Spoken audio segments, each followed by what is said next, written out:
Our nation's veterans are quickly becoming one of the hardest hit groups impacted by coronavirus. According to the Department of Veterans Affairs, more than 5,500 veterans in VA care have tested positive for the coronavirus. 361 of them have died.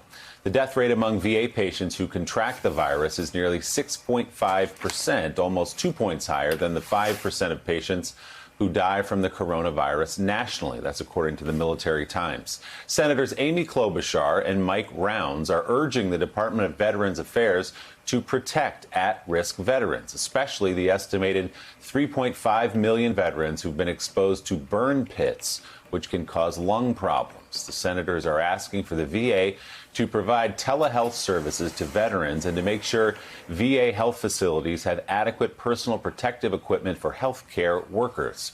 And Senator Klobuchar of Minnesota joins us now. Senator, thanks so much for your time. A lot to get to with you, but I want to start right here with the work you're doing for veterans. Why is the problem so persistent among veterans? You can look in some of these veterans' long-term care facilities, whether it's in Holyoke, Massachusetts, or Paramus, New Jersey, and they are being decimated by coronavirus in cases and deaths. What is it about veterans that's making them so vulnerable, and what more can we do to help them? Well, two things. One is that, like so many of our senior centers across the country, they're in congregate living facilities. They're on top of each other. There is people there to help them, healthcare workers that are going in and out that maybe work at other facilities. And, of course, we've seen tragic situations. The second is many of our veterans are particularly vulnerable, especially those that have been exposed to burn pits. And those are those big pits where things were burned during the Iraq and Afghanistan wars, and we have proof and many, many medical stories about people who developed severe conditions with their lungs because of that. Many have died, and so those people are particularly vulnerable. So that's our story. I'm get back to square one on every one of these cases. It's exactly what you were talking about earlier with Speaker Pelosi.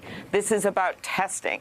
We need to test people that are helping our veterans. The last thing they want to do is to get them sick and be the cause of the death. No one wants to do that, but often they don't even know if they have the disease, and we have to make sure that it's available everywhere. That has been the major failing of this administration. They had months to develop a test. I'm here in Minnesota, where Mayo Clinic, University of Minnesota, were ready to go, wanted permission to roll out a test, still awaiting a permission for a national basis, one of the top labs in the country.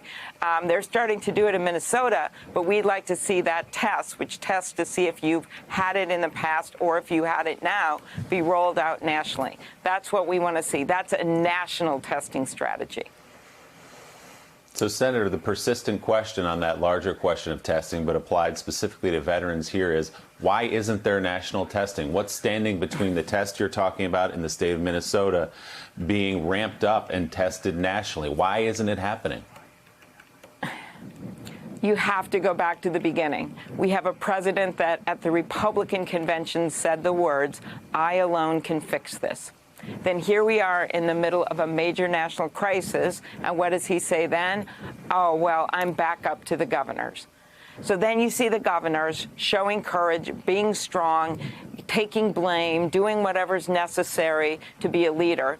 So they're doing that. And then he's in the back seat. OK, but what does he do when it comes to testing? Well, you guys all deal with it. No. Something like testing, something like developing a vaccine and manufacturing a vaccine, those things should be done on a national basis. And that's what we're waiting to see. And one of the reasons why in this latest package we push for the $25 billion for national testing, because we need a national strategy to get this economy working again and to save lives. It's really that simple. Senator Klobuchar, I do want to ask you about the elections.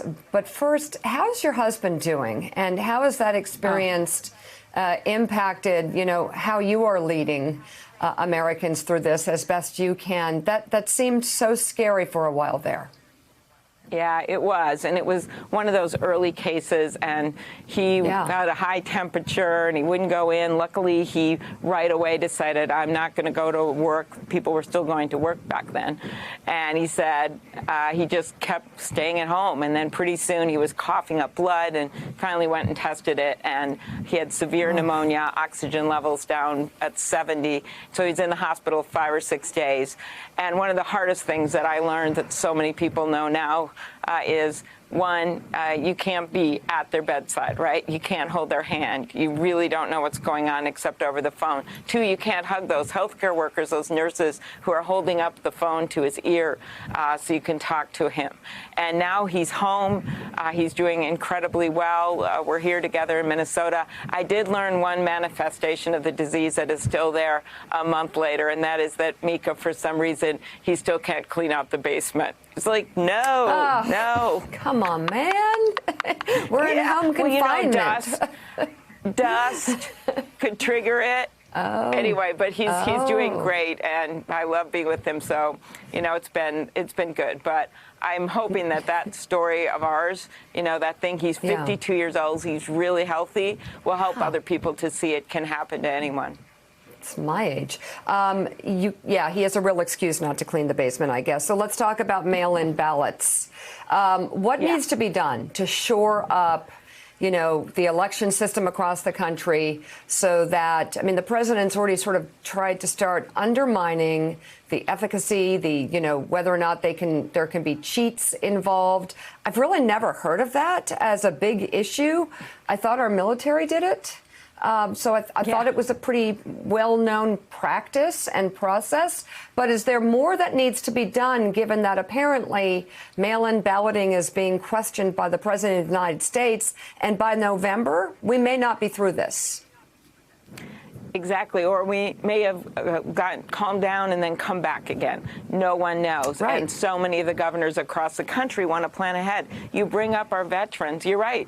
Our military members, millions of them, have voted by mail.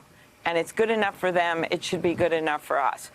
While those people stood in line in Wisconsin with garbage bags and masks on their faces, people just getting off shifts at a hospital to vote, the president was back in the White House at 1600 Pennsylvania Avenue. He'd ordered a mail-in ballot from Palm Beach, Florida.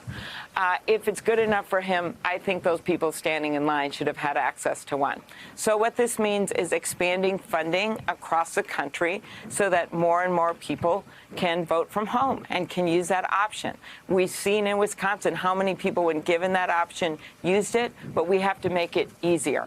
And so that's why we have already gotten over $400 million out to help the states, but there's so much more we have to do to help pay for postage and the envelopes, allowing all of the polling places to be open for 20 days in advance, so we have less people congregating when they do want to go in and vote. We just found out, Mika, that 7 people at least got coronavirus out of voting in Wisconsin, including 1 poll worker.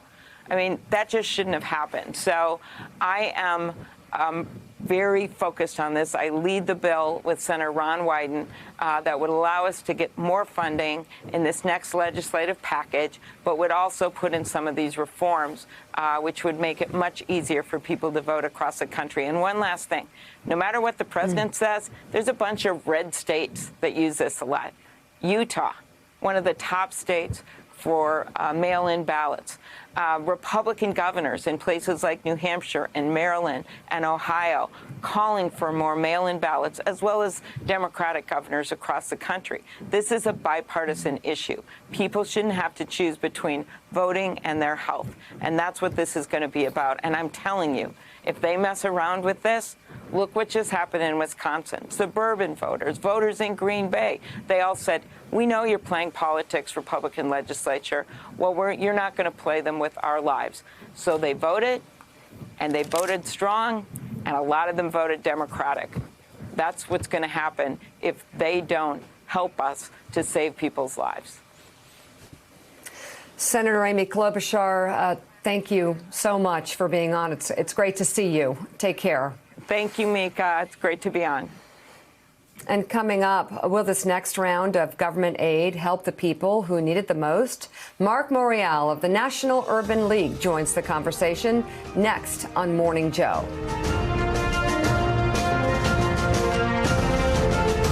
Thanks for checking out MSNBC on YouTube, and make sure you subscribe to stay up to date on the day's biggest stories. And you can click on any of the videos around us to watch more from Morning Joe and MSNBC. Thanks so much for watching.